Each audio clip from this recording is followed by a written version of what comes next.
ఏయ్ ఆ అబ్బాయి వాడి అక్కకే కదా దయ్యం పట్టిందన్నాడు. ఎవరికి దయ్యం పెట్టిందని గురుజీకి బాగా తెలుసండి. అవునా?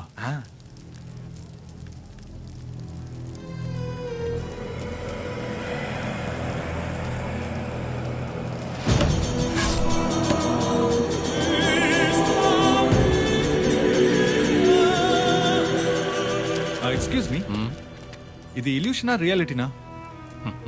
ఈ మాయ మంత్రాలు, బ్లాక్ మ్యాజిక్ ఇవన్నీ ఉన్నాయా? దైవ శక్తి అన్నది ఎంత నిజమో దుష్ట శక్తి అన్నది కూడా అంతే నిజం. సో ఆ అబ్బాయికి పట్టిన దయ్యాన్ని ఆ మాంత్రికుడు బంధించేశాడా?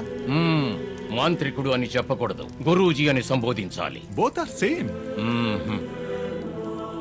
ఒక మాంత్రికుడు తన శక్తిని ఒకరి మీద ఉపయోగించడం తన స్వార్థం కోసమే, ఎక్కువ లాభం సంపాదించడం కోసమే.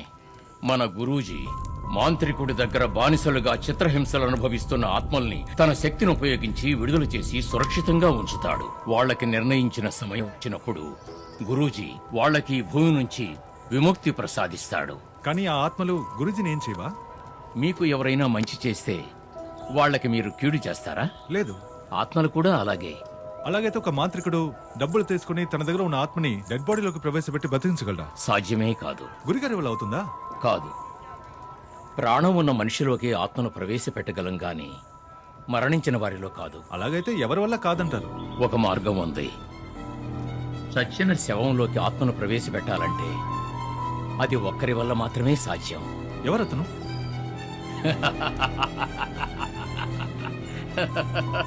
విజయోస్తు. Thank you sir. ఎవరని చెప్పలేదుగా. నీకేదైనా తెలుసా? అది రా.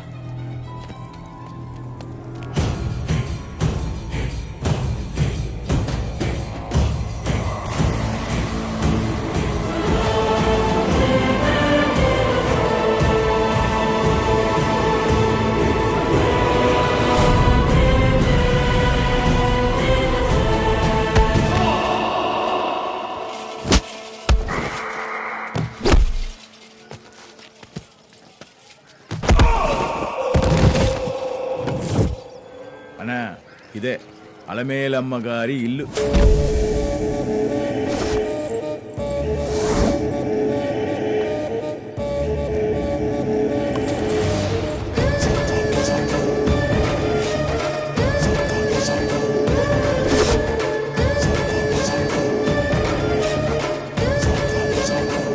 బేవరుసు పనికి మాలిన ఎదవా పోరం పోకున్న కొడకల్లారా జీవితాంతా నా కాలికి దెబ్బ